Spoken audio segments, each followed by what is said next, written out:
John, we got a telegram from some lady friend of yours, a Bonnie something or other. Something you ain't telling me? Bonnie McFarlane. She's a friend. Saved my life when I went after Bill and nearly got myself killed again. Oh, and now you two's in the habit of sending each other letters. How very nice. It weren't nothing like that. What's it say? I don't know. I can't...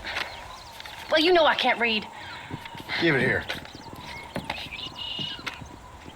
You read that thing out loud? I ain't hiding nothing. Dear Mr. Marston, stop. Need corn sacks. Stop. Emergency. Stop. Weevils and moths ate entire county supply. Stop. Can you help? Not exactly the most romantic request now, is it? I guess not.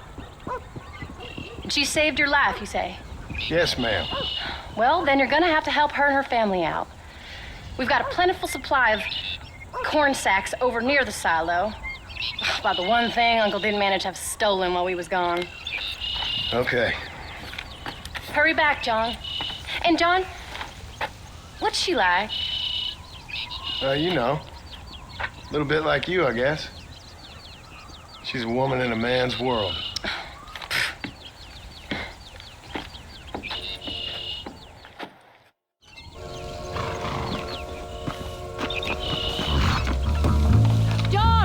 Wait! I changed my mind.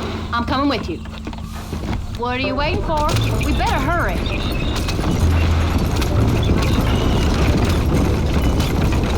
I don't think I can let you go off again without me. Fair enough. I'm glad of the company. You only had to ask. Ask? I was waiting for you to ask me. I thought you'd want to keep an eye on the boy. Oh, while you were off cavorting with cowgirls in the next county? I don't think so, John Marston. You only just got home. That Jack has seen enough of me for a lifetime. So, is she married?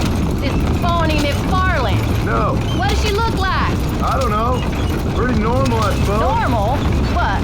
Normal like me? No. Normal as in 2 eyes, mouth, nose, that kind of normal. Besides, ain't no woman fine as you. A little flattery. Now we're finally getting somewhere. If you find yourself in a hole, the first thing to do is stop digging. Another pearl of wisdom from John Marston. I sure do miss those. I never took you for the jealous type, Abigail. I ain't jealous so much as curious. You heard what she wrote. It's just some corn. She saved my life, and she was decent enough to me, so I owe her this much at least. How did she save your life anyway? She found me half dead on the side of the road and took me to the doctor. Most folks would have left me there. Half dead from what? Bill didn't take so kindly to me visiting unannounced. Bill never did like surprises. How was he? Same as he was when we left. Angry and dumb. Taking his revenge out on the world. People down there was really scared of him. Of Bill? You gotta be kidding me. He was only frightening if he was afraid of dumb fools. Bill weren't so bad, but when Dutch went crazy, Bill took it hard. For a while, we all thought we'd found something right. A better way to live, but it was just a lie. So you saw before they did. Maybe. But there was still kind of a family. A family that left you for dead. You knew the truth, John, and they hated you for it. Where'd they take you? Who? Those government bastards. Where did they hold you and Jack? I ain't sure. They kept their eyes covered there and back. Can't have been too far from here, though. They treat you right? It ain't the first time I've had a gun to my head, John. You're forgetting your marriage proposal. Very fun. No, they learned pretty quick what would happen if they laid a finger on me. Sons of bitches. It wasn't them or being there. I didn't care about that. I've been in far worse situations.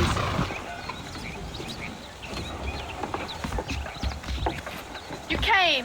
Thank you so much. We lost the entire harvest. Miss McFarlane, I'd like you to meet my wife, Abigail. Oh, ain't you quite the gentleman all of a sudden? It's a pleasure to meet you, Mrs. Marston. Likewise. Thank you for saving my husband's life and for teaching the miserable goats manners, among other things. I didn't teach him anything. I know better than to try to change a man. You should meet my father. Oh, people can change, Miss McFarlane. John and I have to believe that more than anybody. This is a decent first harvest for you, John. You should be proud. That's good land you got there. How are you feeling, Mrs. Marston? From what your husband told me, it must have been awful for you. I've been through worse, and I knew he'd be back before too long. He can't cook a meal to save his life.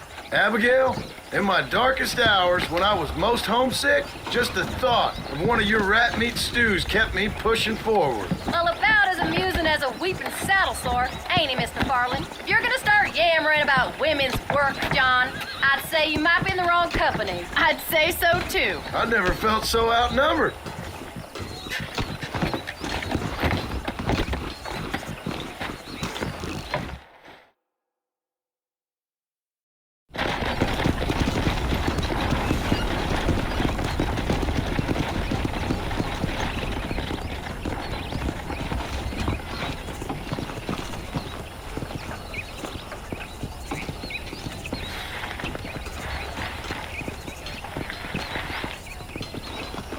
Ma'am?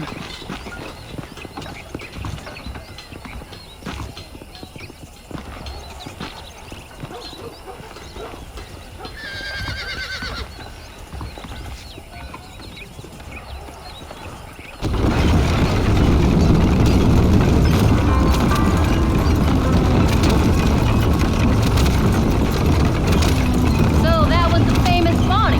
That was her, all right. She's pretty. She's normal, like I said. Well, you always wanted to be a rancher. I'd have thought she'd be just your thing. The perfect rancher's wife, if I ever saw one. I already got a rancher's wife. I'm only teasing. I like her, and I'm glad she saved your life. Most of the time, anyway.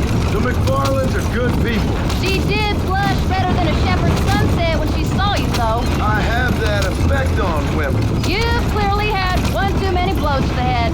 You ain't wrong about that, Mrs. Marston. That's quite a ranch they got there. That'll be us someday. As soon as we get back on our feet. I don't know, John. How many times can we start again? An outlaw and a working girl. We ain't exactly farmers. We are now. Forget that life. It's over. Do you really believe that? We have to. It's the only way we'll ever have a future. The life we led, that doesn't go away. It's never over. I think we should keep going, John. You think those government men are just gonna leave us alone now? The old gang's dead. I did what they asked. And that's it? The life, crime, forgiven? We're back together, ain't we? Till they decide you owe them something else. Sometimes I think I was the stupid one for believing I could get out. Maybe Dutch, Bill, and Javier were just being honest with themselves. You ain't perfect, John, and I sure ain't. But you're better than they are. Than they were. Don't stop. I don't want to leave Jack by himself for too long. Maybe we can't change. But we gotta try, for Jack's sake. Even if we have to start again 100 times. It's better than going back to what we were. How's Jack doing? Angry, upset. He's been through a lot. I hope he's gonna be alright. It's gonna take time. For a while, his world was safe. Normal, even. Then it got turned upside down again. He ain't saying much about it. I've tried to talk to him, but how do you explain any of this? What do you say when he asks about Uncle Bill and Uncle Dutch? They were family when he was a little boy. He hides away in those books of his. Wouldn't you? It ain't like the real world's done him many favors. He's just been kidnapped. He grew up with the gang. That's no life for a boy. We did our best to protect him. Come on, John. He saw things no boy should see. Well, now we got a chance to make it right.